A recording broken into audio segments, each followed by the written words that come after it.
Subscribe করুন স্টোরিল্যান্ড, click করুন bell icon. একদিন স্কুলের ছুটি ছিল। দুপুরে মায়ের ঘুমের সময় অর্ণব সুযোগ পেয়ে দাদুর ঘরে ঢুকে পড়ল। ঘরটা প্রায় পরিত্যক্ত ছিল, ধুলো জমে এক অদ্ভুত গন্ধ। অর্ণব আলমারি খুলে পুরনো জিনিসপত্র দেখতে লাগল। হঠাৎ তার চোখে পড়ল একটা অদ্ভুত আয়না। আয়নাটা ছিল খুব পুরনো আর অদ্ভুত নকশায় মোড়া। আয়নার কাচ ছিল ঝকঝকে, কিন্তু মনে হচ্ছিল যেন ভিতরে কোনো গভীর রহস্য লুকিয়ে আছে। এটা তো দাদুর লেখায় পড়েছি, অর্ণব উত্তেজিত হয়ে বলে উঠল। দাদু লিখেছিলেন এক জাদু আয়নার কথা, যা নাকি মানুষকে নিজের ভিতরে টেনে নিতে পারে।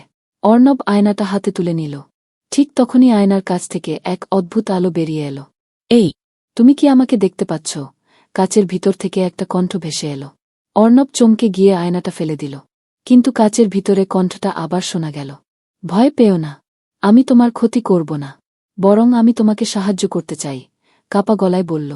অর্ণব ধীরে ধীরে আয়নাটার দিকে এগোল। তুমি কে? আর আয়নার ভিতরে কিভাবে কথা বলছ? আমার নাম কিয়ান। আমি এই আয়নার মধ্যে অনেক বছর ধরে আটকা পড়েছি। এটা একটা অভিশপ্ত আয়না। আমি একসময় এক রাজ্যের যুবরাজ ছিলাম, কিন্তু এক দুষ্ট জাদুকর আমার ওপর অভিশাপ দিয়ে আমাকে এই আয়নার মধ্যে বন্দী করে দিয়েছে। আমাকে মুক্ত করতে পারবে কি? অর্ণব কৌতূহল নিয়ে বলল। কিভাবে তোমাকে মুক্ত করব? কিয়ান বলল, তোমাকে আয়নার ভিতরে ঢুকতে হবে। অর্ণব অবাক হয়ে জিজ্ঞেস করল, আয়নাতে কি ঢোকা সম্ভব? হ্যাঁ, কিন্তু সেটা খুবই বিপজ্জনক। আয়নার ভিতরে একটা অদ্ভুত জগৎ আছে।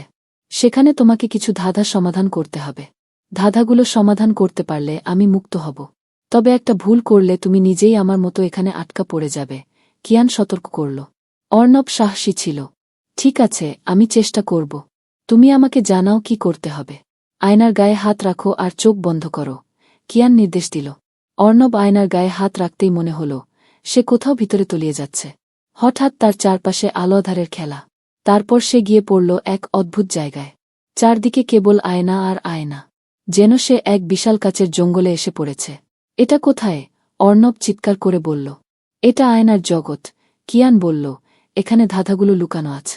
প্রথম ধাঁধাটা হল, যা নিজে দেখে না, শুধু অন্যকে দেখায়। সেটা কি? অর্ণব একটু ভেবে উত্তর দিল, এ তো আয়না। তুমি ঠিক বলেছ, কিয়ান খুশি হয়ে বলল। এবার দ্বিতীয় ধাঁধার জন্য তৈরি হও। এই আয়নার গলির শেষে একটা দরজা আছে, সেখানে পরের ধাঁধা লুকিয়ে আছে। অর্ণব গলিটা ধরে হাঁটতে লাগল, কিন্তু প্রতিটা কোণায় নিজেরই প্রতিফলন দেখে ভয় লাগছিল, যেন সে নিজেকে হাজার জায়গায় দেখতে পাচ্ছে।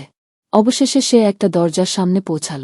দরজার ওপর লেখা ছিল, যা নিজের মধ্যে সবাইকে আটকে রাখতে পারে, কিন্তু নিজে একা থাকে। সেটা কি?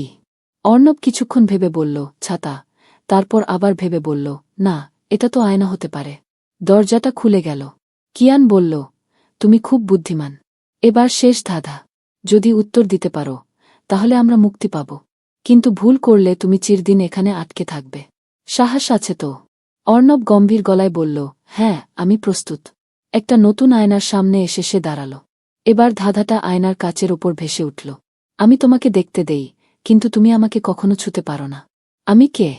অর্ণব মনে মনে ভাবল, এটা তো আবার আয়না হতে পারে, কিন্তু সে নিশ্চিত হতে চাইল। তখন কিয়ান বলল, ভালো করে ভেবে দেখো। একবার ভুল করলে আর ফিরে যাওয়া যাবে না। অর্ণব চারদিকে তাকাল। আয়নার জগৎ, প্রতিফলন, আলো, সব মিলিয়ে তার মনে একটা চিন্তা এলো। আমি জানি উত্তরটা। এটা ছায়া। ধাঁধার শব্দ মিলিয়ে গেল। পুরো জগৎ কেঁপে উঠল। হঠাৎই একটা শক্তিশালী আলো চারদিকে ছড়িয়ে পড়ল। তারপর অর্ণব নিজেকে আবার দাদুর ঘরে ফিরে পেল। তার সামনে আয়নাটা ছিল, কিন্তু এবার সেটা সাদামাটা হয়ে গেছে। আর ভিতর থেকে কিয়ানের গলা শোনা গেল। তুমি আমাকে মুক্ত করেছ, অর্ণব। আমি তোমাকে কৃতজ্ঞতা জানাই। এবার আমার রাজ্যে ফিরে যেতে পারব। তুমি খুব সাহসী আর বুদ্ধিমান। বিদায়। অর্ণব আয়নার দিকে তাকিয়ে মৃদু হেসে বলল, বিদায়, কিয়ান। আশা করি তুমি সুখে থাকবে। সে আয়নাটা আলমারিতে রেখে বন্ধ করে দিল। এরপর আর কখনো দাদুর ঘরে ঢুকতে সাহস করেনি। তবে সেই দিনের সেই রোমাঞ্চকর ঘটনা তার জীবনে এক অসাধারণ স্মৃতি হয়ে রইল।